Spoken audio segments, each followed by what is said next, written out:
சந்திச்ச நிறைய கசப்புகள் உண்டு. ஆனா நான் சந்திச்ச இனிப்பு வந்து அவங்க ஒரு வேளை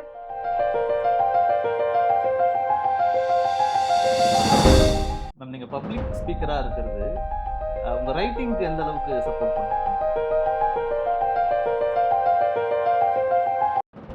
இந்த ஆம்புலன்ஸ் ஓட்டுறவங்களை பத்தி ஒண்ணு எழுதியிருக்கேன்ப்பா, சாரதி அப்படின்னு சொல்லி தலைப்பு. கடைசி உலகத்துல இருக்க நிறைய கேரக்டர்களை பார்க்கும்போது இன்னைக்கு எம்பத்தி குறையுதோ சமூகத்தில்?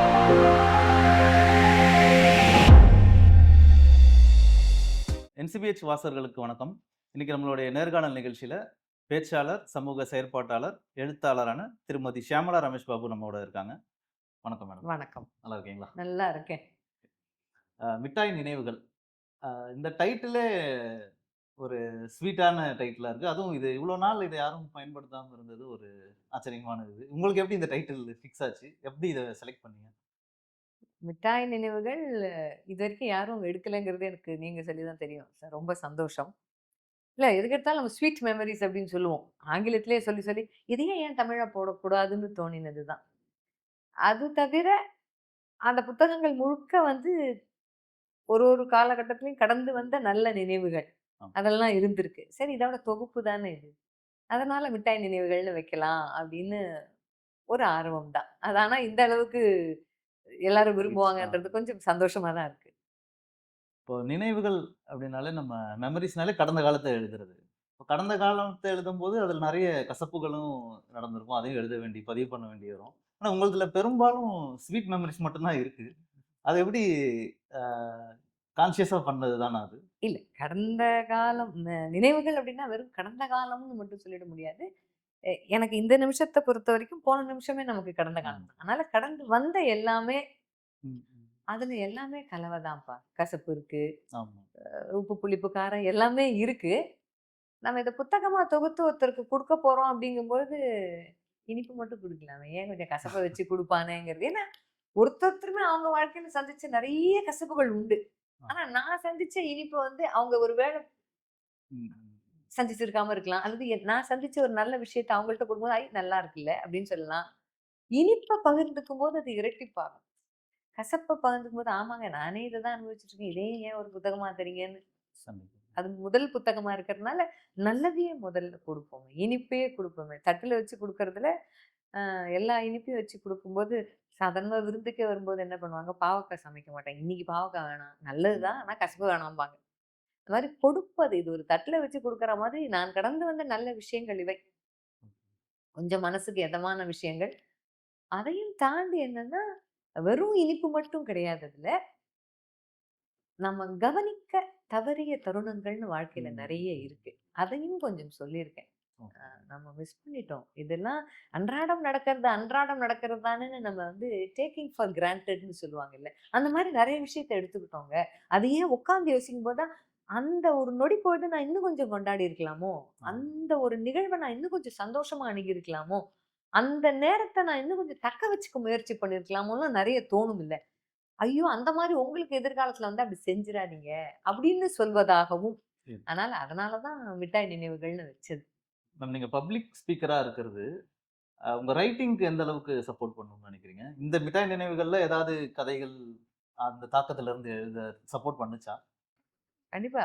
பப்ளிக் ஸ்பீக்கரா இருக்கிறதுங்கிறது, நெறைய விஷயத்த நம்ம போய் பேசுறோம் அப்படிங்கிறதை காட்டிலும், நெறைய மனிதர்களை பார்க்கிறோம். ஆ. நம்ம இந்த விஷயத்த அவங்க அப்படிதான் எடுத்துப்பாங்கன்ற தொனியில மேடையில பேசும்போது, அவங்க வேற விதமா அத உள்வாங்கியிருப்பாங்க. வேற விதமா உள்வாங்கினேன்னு வந்து சொல்லுவாங்க. அப்ப, "ஓ! நம்ம இந்த கோணத்துல பார்க்காம விட்டுருக்கோமே!" அப்படின்லாம் தோணும். அதெல்லாம் ஞாபகம் வச்சு, சில பதிவுகள அதுல குடுத்ததும் உண்டு. நம்ம ஒரு விஷயத்த இப்படித்தான் ஒரு 10 விதமா தான் ஒரு விஷயத்த அணுகலான்ற தொனியில பேசுறோம்னு வச்சுக்கோங்க. இல்லங்க 12 விதமாவும் இத அணுகலான்னு அந்த ஆடியன்ஸ் கிட்ட இருந்து ஒரு ரெஸ்பான்ஸ் வரும். பேசி முடிச்சதுக்கு அப்புறம் வந்து நெறைய சொல்வது உண்டு. பேச போற இடங்கள்ல நெறைய பேர் சொன்னது நல்ல நல்ல கருத்துக்கள். மேடையில வந்து நீங்க பேசுறீங்க. அந்த நேரம் கேட்கிறோம். சிலது வீடியோவா வருது. எல்லாம் சரி.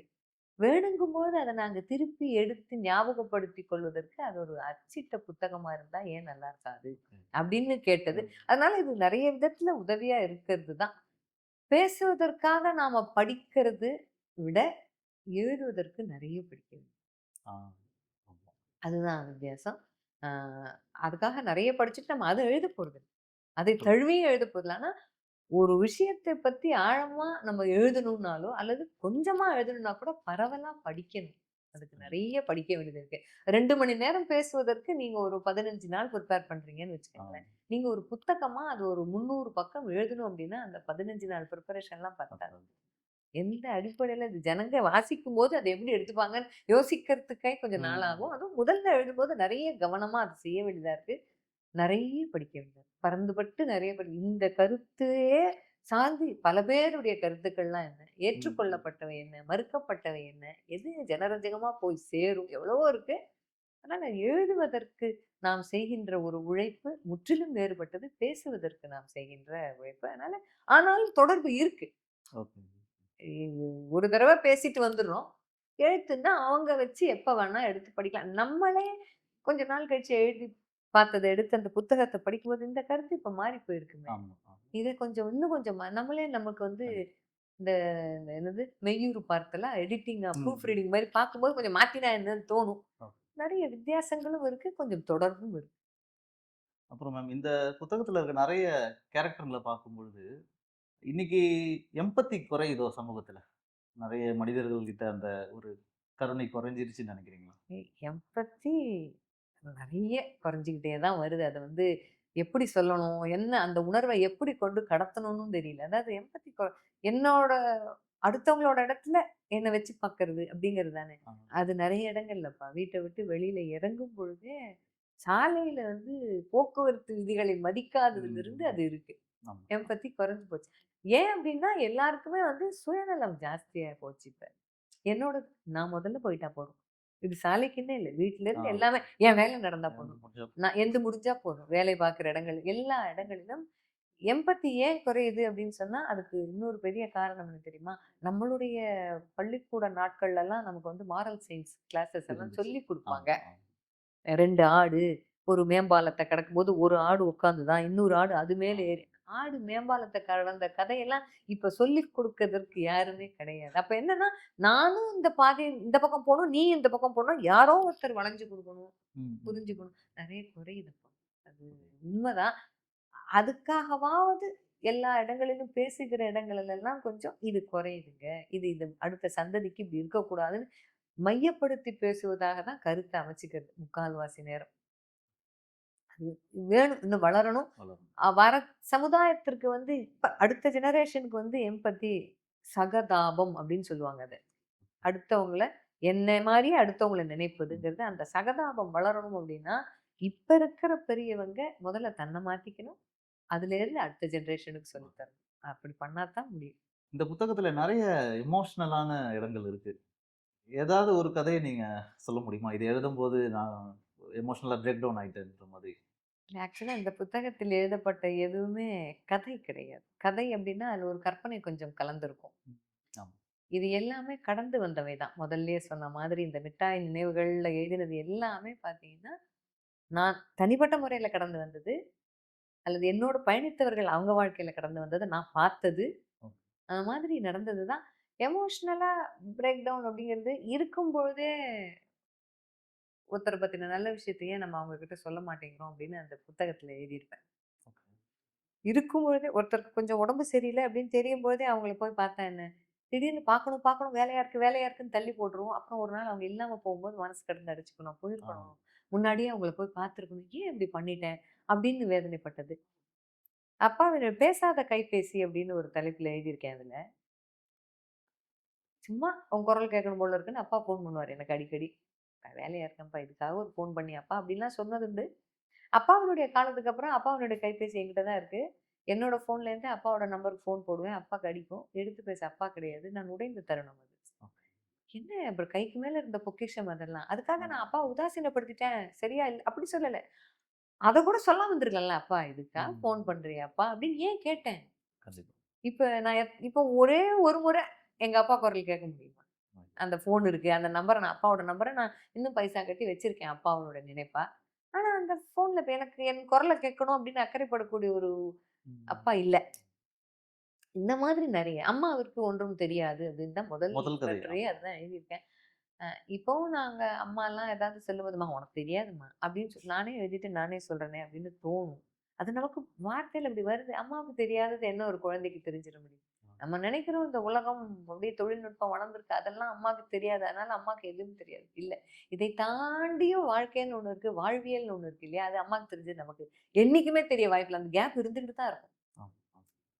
அதெல்லாம் எழுதும்போது அம்மா இப்ப இருக்கிறதுனால அம்மாவுக்கு ஒண்ணும் தெரியாது அப்படின்னு நம்ம தெம்பா எழுதிட்டு, அம்மா உன்ன பத்தி தான் எழுதியிருக்கேன்லாம் சொல்றோம். அம்மாவுடைய காலத்துக்கு அப்புறம் இதை படிச்சு பார்க்கும்போது கஷ்டமா இருக்கும்ல அப்படின்னு நினைத்தது உண்டு. இந்த ஆம்புலன்ஸ் ஓட்டுறவங்கள பத்தி ஒண்ணு எழுதியிருக்கேன்ப்பா. சாரதி அப்படின்னு சொல்லி தலைப்புல. கடைசி நினைக்கிறேன். ஆமா, கடைசி. அதெல்லாம் எழுதும்போது நான் நெறைய அது உடைஞ்சு அழல. உடைந்தது அப்படின்னு சொன்னா ஒரு நிமிஷம் அப்படியே உட்காந்துப்போம். அடுத்த வரி எழுதாம அப்படியே கொஞ்சம் யோசிக்க வச்சு நம்ம சொந்தக்காரங்கள்ல நான் அம்மாவை உடம்பு சரியில்லாம ஆம்புலன்ஸ்ல வச்சு கூட்டிட்டு போகும்போது, நான் வெளியில ஆம்புலன்ஸ போறத வேற வண்டியில நான் உட்காந்து போகும்போது பார்க்கும்போது, அந்த சத்தம் கேட்கும்போது என்ன நினைப்போம், ஐயோ! இது உள்ள யார் இருக்காங்களோ நல்லா இருக்கணும். ம். எப்பவாவது ஒரு சில நாள் நினைக்கிறது வந்து, இது உள்ளேருந்து வெளியில பார்த்தா எப்படி இருக்கும்? ஆ. நம்ம வண்டியில உட்காந்து ஆம்புலன்ஸ் ஓகே. பார்க்குறோம். ஆம்புலன்ஸ் உள்ள இருந்து வெளியில பார்த்தா அப்புறம் நினைப்பேன், ஆம்புலன்ஸ் உள்ள இருந்தா வெளியில பார்க்குற நிலைமையில இருந்திருப்போம். ம். அப்படி இருக்கும். ஆனா அம்மாவோட ஆம்புலன்ஸ்ல போகும்போது தான், அந்த வெளியில எப்படி இருக்கும்லாம் அப்ப பார்க்க தோணல. ஐயோ! முதல்ல கொண்டு போய் சேர்க்கணும். இவங்களுக்கு என்னன்னு பார்க்கணும். அப்ப அந்த மனநிலை. அந்த வண்டி ஓட்டுறாருல்ல, அவர் என்ன மாதிரி ஒரு மனநிலையில அந்த மனுஷன் இருப்பாரு. ஏன்னா ஆம்புலன்ஸ் ஓட்டுகிற ஒருத்தர் வந்து ஒரு முறை ஏதோ ஒரு காரணமாக லீவ் அவரு. அன்னைக்கு அன்னைக்கு அந்த பணிக்கு அவர் போகல. அந்த நாள் ஏன் சும்மா இருக்கணுன்றதுக்காக, ஒரு நாள் ஆக்டிங் டிரைவரா வந்தாரு. அப்ப 8 மணிக்கெல்லாம் என்ன வீட்ல இறக்கி விடும்போது, அவங்க பாப்பா கிட்டேருந்து ஃபோன் வந்தது. இது நான் நிஜம் நேர்ல ஓகே. பார்த்தது. வந்துடுறேன். அந்த அப்பாவா அவரு சொல்றாரு, "அப்பா நீ இன்னைக்கு தானே சீக்கிரம் வரப்போற. பரோட்டா சால்னா வாங்கிட்டு வரியாப்பான்னு?" அந்த புள்ள ஃபோன்ல கேட்குது. "வாங்கிட்டு வந்துடுறேன் பாப்பா. முடிஞ்சு போச்சு டியூட்டிங்கிறாரு." என்ன சார்ன்னு கேட்கிறேன் ஆர்வத்துல நான். ஆம்புலன்ஸ் ஓட்டிட்டே இருப்பேன்ல மேடம், பாப்பா பெரும்பாலும் தூங்கும்போது தான் நான் போவேன். அது எழுந்திரிக்கக்குள்ள நான் வேலைக்கு வந்துருவேன். ம். இன்னைக்கு அந்த வேலைக்கு போல 8 மணிக்கு போறேன்றேன் இல்லையா? அதனால எனக்கு இது வாங்கிட்டு வரியாப்பான்னு கேட்குது. இப்ப அவங்களுடைய வாழ்க்கைலாம் எப்படி இருக்கும் பாருங்க. நம்ம ம். ஆஃபீஸ்ல ஒரு 1 ஹவர் எக்ஸ்ட்ரா வேலை பார்த்தா, இன்னைக்கு ஓடி, இன்னைக்கு ஓவர் டைம் போட்டாங்க. இன்னைக்கு ரொம்ப வேலை வாங்கிட்டாங்க. லாங் டே, ஹெக்டிக் ஆமா. டேன்னு நான் சொல்றோம்ல. அன்னாடம் வாழ்க்கைக்கு சாவுக்கு நடுவுல பொழச்சிட்டு இருக்கிறவங்களையும், அவங்களோட அழுகையுமே கேட்டுக்கிட்டே ஒரு மனுஷன் வண்டி ஓட்டுறது தான் அவருடைய வாழ்க்கையா இருக்கு. அதெல்லாம் எப்படி இருக்கும்? அப்படி கடந்து வந்ததுனால எழுதினது அது. ஓகே. அந்த மாதிரி சிலதெல்லாம் எழுதும்போது கொஞ்சம் எமோஷனலா இருந்தது. எமோஷனலா தான் இருக்கு. ஒரு மாதிரி ஜவ்வு மிட்டாய் மாதிரி நம்ம நம்ம அம்மாவோடயே இருந்துருவோம் அப்படின்னு நினைச்சோம். அப்பாவோடயே இருந்து நினைச்சோம். வேலை கிடைச்சு எங்கேயோ வெளியூர்லாம் போனோனே அம்மா யாரோ, அப்பா யாரோன்ற ஊரே யாரோன்ற மாரி ஆயிடுது. ஆமா. அதெல்லாம் அப்போ எத நினைச்சு எழுதினேன்னா, எங்க சொந்தக்காரங்கள்லயே அம்மா, அப்பா மட்டும் இருக்கிறாங்க பக்கத்துல. பையன் ரொம்ப நல்ல படிப்பு வெளிநாட்டுல இருக்காங்க. அந்த தாயும் தகப்பனும் தன்ன கூட சரியா பார்த்துக்க மாட்டேங்கிறாங்க. அவங்க குழந்தை நல்லா இருந்தா போதும்ன்னு. அவங்க வாழ்க்கை வந்து குழந்தை நல்லா இருக்கணுன்ற பிரார்த்தனையில தான் போகுதே ஒழிய, தனக்காக அவங்க வாழவே இல்லைங்கிறது பார்க்கும்போதே தெரியுது. ம். இப்படி பார்த்து பார்த்து எழுதுனதுனால எல்லாமே ஒரு தாக்கத்தை இருக்கு. ஏற்படுத்தியது தான். கொஞ்சம் அளவுகோல் வேணா, அடர்த்தி வேணா மாறுபடுமோ ஒழிய, எல்லாமே தாக்கத்தை ஏற்படுத்தியது தான். அதே மாரி பெரும்பாலும் கதைகள்ல அ ஒவ்வொரு கலவையான உணர்வுகள் இருக்கு. ஆனா எல்லா கதையோட முடிவுலயும் ஒரு ஒரு நீதி, ஒரு ஆமா. அது வந்து ஃபிக்ஷனா மாத்த விடாம பண்ணியிருக்கீங்க. அது ஒரு கதையா இல்லாம, எல்லாத்துலயும் ஒரு மெசேஜ் சொல்ற டோன்ல தான் இருக்கு. அது எதனால அந்த மாரி? இல்ல ஏதோ அது ஒரு புத்தகத்துல அந்த பக்கத்த பெரட்டினோம், படிச்சோம் அப்படின்னு சில பேர் படிப்பாங்க. சில பேர் இவங்க என்ன சொல்ல வராங்க அப்படின்ற ஒரு எண்ணத்துல தான் ஒரு விஷயத்த படிப்பாங்க. எதா இருந்தாலுமே இப்போ ஒரு 2 நிமிஷம் ரீல்ஸே போடுறாங்க பார்க்கறது. என்ன சொல்ல வர்றாரு இவரு? எதுக்காக இந்த ரீல்ஸ போட்டாங்க? என்ன நினைப்பாங்கன்னா, என்னுடைய ஒரு 5 நிமிஷத்து இந்த ஒரு பக்க கதையில நீ வாங்கிக்கிற, ஒரு பக்க கட்டுரையில வாங்கிக்கிற. நீ என்ன சொல்ல வர கடைசியா? அப்படின்னு அவங்கள கேட்க வைக்கக்கூடாது. இந்த ஃபிக்ஷன்னா நீங்க சொல்ற மாரி ஆமா, கேட்க வைக்கலாம். அவங்களே அவங்க அனுமானத்துக்கே அத விடலாம். ஆமா. நான் சொன்னது கடந்து வந்ததுல எனக்கு பட்டது இது. ஓகே. இந்த மாதிரி நீங்க கடந்து வந்திருந்து, உங்களுக்கும் இதே பட்டிருந்தா, எங்கேயோ ஒரு இடத்துல நாம 2 பேரும் கை குலுக்கிக்கலாம். ம். இல்ல இனிமே நான் சந்திக்க போறேன் இந்த மாரி விஷயத்த அப்டின்னா, இத மனசுல வச்சுக்கோங்க. இதுவாக இருக்கலாம். இந்த ஒரு அவசரத்துல தவற விட்ட தருணங்கள்னு சொன்னேன் இல்லையா? அந்த மாரி எதையும் தவற விட்டுறாதீங்க. ஏன்னா அடுத்த முறை அது கிடைக்குமான்றது நமக்கு தெரியாது. ம். இப்ப இந்த தருணம் அமையுது. உங்களோட உட்கார்றோம், பேசுறோம். திருப்பி இன்னொரு எபிசோட் பண்ணலான்னு நீங்க முடிவு பண்ணாலுமே, அது எவ்வளவு சீக்கிரம் கைகூடும்ன்றது நமக்கு சொல்ல ஆமா. முடியாது. எதுவுமே நிதர்சனம் இல்ல. கண்டிப்பா. அதனால கிடைத்திருக்கிற அந்த நிமிஷத்த அப்படி கையகப்படுத்திக்கோங்க. நல்லா புடிச்சுக்கோங்க. அப்படின்னு ஒரு விஷயத்து மூலியமா சொல்லணும்ன்றது என்னுடைய ஒரு தனிப்பட்ட ஒரு ஆர்வம். Okay ma'am. இந்த புத்தகத்துல அ நெறைய கதைகள்ல சில மனிதர்கள திட்ட வேண்டிய இடங்கள் வருது. ஆனா யாரையும் நீங்க குற்றம் சாட்டல. யாரையும் நீங்க கடுமையா இது பண்ணல. அந்த இதுவ அப்படியே பதிவு பண்றீங்க. இந்த ஒரு அ இது ஒரு முதல் புத்தகத்திலே எப்படி இந்த இது வந்ததுன்னு கேட்கணும். அதே மாரி இது கடந்து வந்த பாதைய பதிவு பண்ணியிருக்கீங்க. யாரையும் அதுல நீங்க இது பண்ணல. ஆனா நீங்க நெனச்சா அத பண்ணியிருக்கலாம். இருக்கிற சாரு கோவத்தெல்லாம் கொட்டியிருக்கலாம். ஒரு பேர மட்டும் கேரக்டர் பேர மாத்திட்டு. அப்படி எந்த கதையுமே இல்ல. எல்லாமே என்ன நடந்ததோ அப்படியே பதிவு பண்ணியிருக்கீங்க. எல்லாமே அந்த ஸ்வீட் மெமரியா இருக்கணுன்றதுனாலயே அப்படி பண்ணதா? இல்ல அப்படி சொல்ல வரல. அந்த நிகழ்வை கடந்து வரும்போது அதற்கான ஒரு அடிப்படை கோவம் வந்திருக்கும். எல்லாருக்குமே வரும். என்ன இப்படி பண்றாங்க? அப்படின்னு தோணும். ஆனா இந்த புத்தகத்து மூலியமா என்ன சொல்ல வரோம்னா, நம்ம அப்படி இனிமே பண்ண வேண்டாம். அப்படிங்கிறத சொல்ல வரும்போது, எப்பவோ யார் மேலயோ பட்ட கோவத்த அங்க பதிவு செய்ய வேண்டிய அவசியத்தை காட்டிலும், இத பண்ணாம இருந்தா நல்லது தானே! அப்படின்னு சொல்ல வரும்போது, இன்னொன்னு ஒரு ஒரு எழுத்தாளராக நான் சொல்றதத் தான் நீங்க செய்யணும். நான் ஒரு விஷயத்தை பார்க்கிற கண்ணோட்டத்தில் தான் நீங்க பார்க்கணும்னு ஒரு ஆளுமையோட கொடுக்க முடியாது. நீ என்ன சொல்றது? நான் என்ன கேட்கறதுன்னு தோணும். ம். இது இப்படி இருக்குங்க. இப்படி கடந்து வந்தேன். அப்புறம் உங்க இஷ்டம். அப்படின்ற மாதிரி சொல்லும்பொழுது தான், ஏன் அந்த எழுத்தாளர் பார்வையிலேயே நம்ம யோசிச்சா என்ன? அப்படின்னு தோணலாம். நிர்பந்திக்க முடியாது இல்லையா யாரையுமே. நீ இப்படிதான் செய்யணும். நீ இப்படிதான் இருக்கணும். அல்லது ஒரு நிர்பந்திக்கக்கூடிய விஷயத்தை கூட நான் என்ன சொல்றேன்னா, கொஞ்சம் மென்மையா சொல்வது தான் அ எப்பொழுதுமே ஒரு தாக்கத்தை ஏற்படுத்தும்.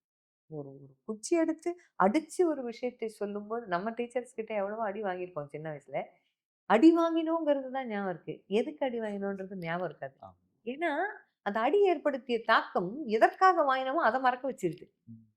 ஆனா அதே அன்பா அந்த டீச்சர் ஏதோ ஒண்ணு சொன்னாங்க வச்சுக்கங்க, எதுக்கு சொன்னாங்கன்னு ஞாபகம் இருக்கும். ம். அந்த மிஸ் என்கிட்ட அவ்வளோ ஆசையா அந்த விஷயத்த சொன்னாங்க. ஏன்னா, அது சொல்லப்படுகிற விதம். இந்த வாழைப்பழத்துல கொஞ்சம் கசப்பு மருந்து அடிச்சு, அப்படியே முழுங்குன்னு சொல்ற மாதிரி தான் இது விஷயம். இன்னொன்னு நான் எது பார்க்குறேன் அப்படின்னா, ஒரு இது இப்படித்தான் அப்படின்னு கொஞ்சம் ஒருத்தர வந்து ஒரு அழுத்தி நிர்பந்திச்சு ஒரு விஷயத்தை சொல்லும்பொழுது, எந்த அடிப்படைக்காக அது எழுதப்பட்டதோ, அது போய் சேராதுங்கிறது என்னுடைய ஒரு பார்வை. கொஞ்சம் அது இப்படி வந்திருக்கே, கொஞ்சம் பார்க்கக்கூடாதா? கொஞ்சம் நம்ம மாத்திக்க கூடாதா? நம்ம மாத்திக்கிட்டா ஏன்னா நான் இந்த இடத்துல வந்து அந்த சமூகத்த விட்டு தனிச்சு நின்னு என்னோட ஆள்காட்டி விரல சுட்டி காமிச்சு சொல்லல. அந்த நிலைமையில நான் சொல்லல. ம். ஏன்னா அந்த உரிமை யாருக்கும் கிடையாது. ஆமா. 4 சமுத்திரத்துல அந்த ஜனத்திரள்ல நானும் ஒரு துளி தானே! நாம இப்படி இருக்கோமே! நாம ஏன் மாறிக்க கூடாது? நாம இப்படி செய்யக்கூடாதா? அப்ப நாம இப்படி இருக்கோமேன்னா, நானும் ஒரு ஒரு இடத்துல இருந்துட்டேன். ஆமா. அப்ப அந்த தப்ப நானும் செஞ்சிருக்கேன். தயவு செய்து நாம இனிமே செய்யாம இருப்போமா? இது கூட்டு முயற்சி தான். கண்டிப்பா. கைய புடிச்சுட்டு போலாமா? அப்படிங்கிற மாதிரி தான். அப்படி இருக்கும்போது, தனிப்பட்ட ஒரு நபர வந்து நம்ம பேர மட்டும் மாத்தி, அவர அந்த இடத்துல சாடி, அது செய்யாம இருப்பது நல்லது தானே! அப்புறம் மேம் நீங்க அந்த பேச்சாளரா இருக்கிறதால நெறைய மாணவர்கள, இளைஞர்கள அடிக்கடி சந்திப்பீங்க. இன்னைக்கு இருக்கிற இளைஞர்கள்ட்ட இந்த வாசிப்பு பழக்கம் குறையுதுன்னு நெனைக்கிறீங்களா? நெறைய குறையுதுப்பா. வாசிப்பு பழக்கம் அப்படிங்கிறது 2 விதமா பிரிக்கலாம். பாட புத்தகங்களை வாசிக்கிறதும், பாட புத்தகம் அல்லாத புத்தகங்களை வாசிப்பதும்னு 2 இருக்கு. எங்களுடைய காலங்கள்ல வந்து பாட புஸ்தகத்தை காட்டிலும் அந்த லைப்ரரியில போய் இந்த காமிக்ஸு அந்த மாரி புஸ்தகங்களை படிக்கிறதுக்குன்னு ஒரு லைப்ரரி பாட வேளைன்னு ஒண்ணு உண்டு. நூலகத்துக்கு நாங்க போக வேண்டிய பாட வேளை உண்டு. லைன்ல எல்லாரையும் நிக்க வச்சு ம். கூட்டிட்டு போவாங்க. இன்னும் பசுமையா இருக்கு. உங்களுக்கு பிடித்த ஷெல்ஃப்லேருந்து நீங்க புக் எடுத்துக்கலாம். அமைதியா படிங்க. அப்ப எங்களுக்கு என்ன தோணுச்சு அப்படின்னு சொன்னா, ஏன் புத்தகத்த அமைதியா படிக்க சொல்றாங்க? ஜாலியா ஃப்ரெண்ட்ஸோட ஆமா. உட்காந்து பேசி படிச்சா என்னலாம் அப்ப தோணும். அந்த லைப்ரரியன பார்த்தா பிடிக்காது. ஆமா. அதாவது ஒரு புத்தகத்தை திறந்து ஒரு விஷயத்த உள்வாங்கும் பொழுது அமைதியா அந்த எழுதினவருக்கும் நமக்குமான தொடர்பை நாம் ஸ்திரப்படுத்திக்கும் பொழுதுதான் விஷயத்த உள்வாங்க முடியுன்றது உளவியல். அப்ப அதெல்லாம் புரியாதுப்பா. ஆனா அந்த மாதிரி பாடவேளை எத்தனை பள்ளிக்கூடங்கள்ல இப்ப கடைபிடிக்கப்படுகிறதுங்கிறதே தெரியல. ம். அதனால வாசிப்பு பழக்கம்ங்கிறது குழந்தைகளுக்கு பிறை நிலா மாதிரி தேஞ்சுக்கிட்டே தான் போகுது. இத பசங்கள மட்டும் சாட முடியாது. எதையுமே வந்து நமக்கு யாராவது வந்து முடுக்கி விட்டா தான் நாம செய்வோம். நாம எல்லாமே வந்து ராக்கெட் மாதிரி தான். யாராவது பின்னாடி நெருப்பு வைத்தால் தான் நாம் மேலே போவோம். நாமே வந்து உந்திக்கிட்டு நாமே கைய பின்னாடி முதுக வச்சு தள்ளிட்டுலாம் போமாட்டோம். ம். பரீட்சை வருது படி. இதுதான் கொஸ்டின் பேப்பர் படி அப்படின்னு சொல்ற மாதிரி வாசிப்பு புத்தகங்களை படி என்று சொல்வதற்கும் வழிகாட்டுவதற்கும் ஆசிரியர்களுக்கு நேரம் இருக்கா, அவகாசம் இருக்கா, வாசிப்பு பற்றின ஆழ்ந்த ஒரு தெளிவு இருக்கா, ஆசிரியர்களுக்கெல்லாம் வாசிப்பு பழக்கம் இருக்கா, இதெல்லாம் நிறைய விஷயம் இருக்கு. இதுல என்னன்னா, இல்லங்க ஆனாலும் அடுத்த ஜெனரேஷன் படிக்கணும் அப்படின்னா, எத்தனை குழந்தைகளுக்கு வீட்ல நூலகம் இருக்கு? ம். தெரியாது. சின்ன நூலகம்ப்பா. முன்னெல்லாம் மங்கையர் மலர், தீபாவளி மலர், விகடன் என்னென்ன புத்தகம் படிக்கிறாங்களோ, அதெல்லாம் வருட வாரியா கட்டி வச்சிருப்பாங்க. கேட்டா அந்த கொட்ற அதுல எழுதியிருப்பாங்க பாருங்கன்னு ஒரு எழுத்தாளர் பேர சொல்லி எடுத்து படிப்பாங்க. அதுல வந்து இந்த அந்து பூச்சிம்போம்ல, அதெல்லாம் உள்ள ஆ. போய் செல்லரிச்சிருக்கும். எடுத்து வச்சிருப்பாங்க. அப்ப அந்த வாசிக்கிறதும், வாசித்ததை வந்து பாதுகாத்து வைக்கிறதெல்லாம் ரொம்ப பெரிய விஷயம் அப்ப. தாத்தா காலத்துல, பாட்டி காலத்துலலாம் பார்த்தீங்கன்னா, தாத்தாவோட புத்தகங்கள்னு சிலது இருக்கும். எங்க பாட்டி படிச்ச புத்தகங்கள்னு சிலது இருக்கும். இப்ப அந்த மாரி எங்க இருக்கு வீடுகள்ல? நெறைய இன்டீரியர்லாம் பண்றாங்கல்ல. லைப்ரரின்னு ஒரு இடம் வீடுகள்ல கிடையாது. நான் லைப்ரரிக்கு வந்து கண்ணாடி கதவு போட்டு குளிர்சாதனம் நெறைய வச்சுக்கணும்னு வேண்டாம். எங்க ஒரு மரப்பெட்டியில ஒரு 4 அடுக்கு. ஆ. இது படிச்ச புத்தகம், பிடித்த புத்தகம். இல்லையே! அதே மாதிரி தான். இப்ப புத்தக கண்காட்சிக்கே வராங்க அப்படின்னு சொன்னாக்க, குழந்தைகளுக்கான பிரத்யேக புத்தக கண்காட்சிகள் உண்டா? அப்படின்னா இல்ல. சரி. குழந்தைகளுக்கான புத்தகம் விக்கிற கடைகளும் இருக்கு. ஸ்டால்ஸ் போடுறாங்க. இன்னும் இருக்கு. கொஞ்சம் பேர் இருக்காங்க. குழந்தைகளுக்காக இந்த புத்தகத்த வாங்கிட்டு வந்தோம், ஆ. வாங்கினோம். அது வந்து ஒரு தீபாவளி கொண்டாடுவது போலவோ, வேறு விதமான பண்டிகை கொண்டாடுற மாரியும் இருக்கு. படிச்சுதா புள்ளைங்க?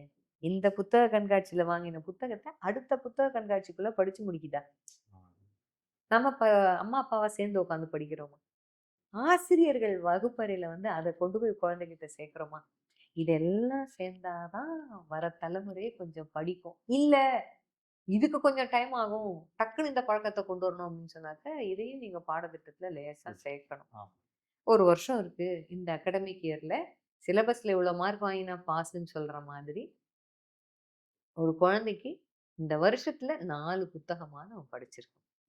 நம்ம நூலகத்துக்கு, பள்ளிக்கூட நூலகத்துக்கு எத்தன முறை போயிருக்கு ஒரு புள்ள? ஒரு ரெக்கார்ட் வைக்கணும். ஆ. நான் இந்த வருஷம் இத்தன இந்த பையன், இந்த பொண்ணு இந்த புத்தகங்களை படிச்சிருக்கா. அந்த அடிப்படையில வாசிப்பு கொஞ்சம் அந்த பிள்ளைக்கு வளர்ந்திருக்கு. கருணை மதிப்பெண் கூட குடுக்கலாம். குடுக்கலாம். அந்த பிள்ளைய அந்த வயசுல இழுக்கிறது அந்த கருணை மதிப்பெண் மட்டும் தான். ஆனா, நாம அத வாசிப்புன்ற ஒரு விஷயத்து மூலியமா கடத்துறோங்கிறது தான் முக்கியம். இப்படி ஏதாவது பண்ணாக்க, எதுவுமே வந்து என்ன சொல்றது? அப்படியே கொஞ்சம், கொஞ்சம், புரிதல். கொஞ்சம் எறும்பு ஊற கல்லும் தேயுங்கிற மாரி கொஞ்சம் கொஞ்சமா தான்ப்பா செய்ய முடியும். ஆ. அதுக்கு நாம தான் நாம கொஞ்சம் படிக்கணும். ஆ. ஏன்னா, இப்ப யாரும் படிக்கிறதுல இன்ட்ரெஸ்ட் கிடையாது. இப்படி ஃபோன்லயே எல்லாம் வந்துருது. அவங்க அப்படி இப்படி பண்ணி பார்த்துடுறாங்க. நம்ம காலங்கள்ல இப்பவுமே அந்த காலங்கள்ல இருந்தவங்க இப்போ நான் உட்பட ஒரு புத்தகத்த எடுத்தா, அதுல ஒரு கையில ஒரு பேனா இருக்கணும். ஒரு குறிப்பு இந்த வார்த்தைக்கு அர்த்தம் புரியலையா? ஆங்கில புத்தகமா இருந்தா, தமிழ் புத்தகமா இருந்தா, அதுக்கு ஒரு விளக்கம் வேணுமா? எழுதுவோம். அந்த பேப்பர மடிச்சு வைப்போம். ஆம். கலர் கலரா கோடிட்டு, அடிக்கோடிட்டு படிக்கிறது. அதுல இருக்கிற ஒரு சுகம் வந்து என்னதான் ஒரு ஆப்ல பார்த்து ம். அதெல்லாம் குயிக் ரெஃபரன்ஸ் தான். ஆமா. சட்டுன்னு பார்த்துக்குது. பொக்கிஷமாக வீட்ல நாம சேர்த்து வைக்க வேண்டிய பிள்ளைகளுக்கு சேர்த்து வைக்க வேண்டிய விஷயங்கள நாம வீடு, நகை இதெல்லாம் சொல்றோம்ல. நல்ல புத்தகங்கள். ஆ. அம்மா, அப்பாவா ஆரம்பிச்சு அடுத்த சந்ததி வரைக்கும் கொண்டு போணும். வீடுதோறும் ஒரு சின்ன நூலகம் கண்டிப்பா. கண்டிப்பா வேணும். அப்படியெல்லாம் வந்தாக்க, இந்த கேள்வி வந்து இன்னும் 10 வருஷம் கழிச்சு இன்டர்வியூல யாரும் கேட்க மாட்டாங்க. கேட்கணும். வாசிப்பு குறைஞ்சு போச்சோ? ஆ. அப்படின்னு கேட்க மாட்டாங்க. கண்டிப்பா. ஆமா. Okay ma'am. இறுதியா இந்த மிட்டாய் நினைவுகள் புத்தகத்த ஒருத்தர் வாங்கி வாசிக்கணும்னா, எதனால வாசிக்கணும்? அவர் இந்த புத்தகம் மூலியமா அவருக்கு என்ன கிடைக்கும்? முதல்ல இது நான் எழுதின புஸ்தகம்ங்கிற ஆர்வத்திலயும் சொல்லுவேன். வாங்குங்க, படிங்கன்னு சொல்லலாம். அதை தாண்டி கொஞ்சம் இந்த அசை போடுதல் அப்படிங்கிறது கொஞ்சம் மனதுக்கு இதமான ஒரு விஷயம். வீ ஆமா இல்ல. ஆமா. நாங்கலாம் இப்போ வீட்லயே சொந்தக்காரங்கலாம் ஒண்ணா சேர்ந்துக்கிட்டு என்ன பேசுவாங்க? ஞாபகம் இருக்கா? ஆ. 6வது படிக்கும்போது, 5வது படிக்கும்போது நம்ம வயல் வரப்புல போனோமே, வீட்டுக்கு தெரியாம குளிச்சோமே, ஆத்துல முங்கி, இப்ப நினைச்சா அதெல்லாம் அப்படின்னு நம்ம அடுத்த சந்ததிட்ட அந்த கதையெல்லாம் எடுத்து சொல்றது உண்டு. இப்ப அந்த மாதிரியா ஒரு உணர்வை கொடுக்கக்கூடிய ஒரு புத்தகம். இன்னொன்னு இது வந்து சுய பரிசோதனையும் கூட. ஆ. ரொம்ப கரெக்ட்டா சொல்லணும்னா, ஒருத்தருமே ஏதோ ஒரு கட்டுரைய படிச்சதுக்கு அப்புறம், அந்த இடத்தில் தன்னை பொருத்தி பார்க்க முடியுங்கிறது என்னுடைய அசைக்க முடியாத ஒரு நம்பிக்கை. ஏன்னா, யாரும் கடந்து வராத ஒரு விஷயத்த கற்பனையா சொல்லல. கண்டிப்பா கடந்து வந்திருப்பாங்க. இது இது உங்க வாழ்க்கையிலயும் நடந்திருக்கு. என் வாழ்க்கையிலயும் நடந்திருக்கு. என்ன நான் இத உங்களுக்கு நடந்திருக்கா பாருங்கன்னு ஒரு நினைவூட்டலா குடுக்குறேன் இந்த புஸ்தகத்த. அதனால கொஞ்சம் கடந்த காலத்த சந்தோஷமா போயிட்டு வரணும் அப்படின்ற ஒரு ஆசை இருக்கிறவங்க கண்டிப்பா இந்த புத்தகத்தை படிச்சா ரொம்ப நல்லா இருக்கும்.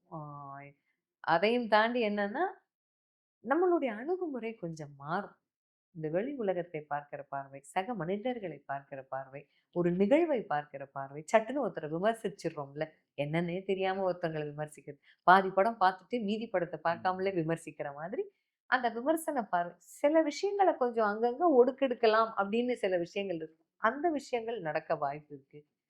எல்லாத்தையும் மீறி இது படிக்கும்போது நல்லா இருக்குங்க. அப்படின்ற ஒரு feel good feel good. Feeling சொல்லுவோம்ல, அது இருக்கு. ஸோ நெறைய கலவையா நல்ல கண்டிப்பா அந்த புத்தகம் ஏமாத்தாது. ஓகே. கலவையா இருக்கிறதுனால, மிட்டாய் நினைவுகள் புத்தகத்தை வாங்கி படிக்கும்போது, உங்க மனசுல இனிப்பா இருந்த நினைவுகள அது கொண்டு வரும். ஓகே. அல்லது பரவால்ல பாரேன், இப்படிலாம் கூட நெறைய பேருக்கு நடந்திருக்கு போல இருக்குன்னு தெரிஞ்சுக்கலாம். ஆனாலும் இந்த புத்தகம் வந்து ஒரு ஒரு பயண நேரத்திற்கான ஒரு அருமையான ஒரு கம்பேனியன்னு சொல்லலாம். ஆ வாசிப்பு அனுபவத்தை கொஞ்சம் இந்த மாரி புஸ்தகம் வாசிக்க நல்லா தான் இருக்கு அப்படின்னு சொல்லலாம். இதுல வந்து அப்படியே ஒரு த்ரில்லிங்காவும் ஏன்னா இப்ப எல்லாமே வந்து பார்த்தீங்கன்னா, ஹாரர் தான். அப்படியே அப்படியே நம்ம சீட்டு நுனியில நிக்க வச்சு என்ன என்ன அந்த மாதிரி இல்ல. இப்படி ஒரு வாழ்க்கை ஒரு பக்கம் இருக்கு. ஆமா. அமைதியா வாழ்க்கைய அது போகிற போக்கிலேயே சலனமே இல்லாம நம்ம போனாலும் வாழறவங்க இருக்காங்க. வாழ்க்கை நல்லாத்தான் இருக்குன்னு சொல்கிற ஒரு பக்கம் இது. அதனால இந்த புத்தகம் மிகச்சிறந்த ஒரு தோழனாகவோ, ஒரு தோழியாகவோ இருக்கும்ன்ற அடிப்படையில எல்லாருமே மிட்டாய் நினைவுகள படிக்கலாம். நன்றி மேம். நேரம் ஒதுக்கி எங்க வாசகர்களுக்காக மிக்க கொடுத்தது ரொம்ப நன்றி. நன்றி. மிக்க நன்றி.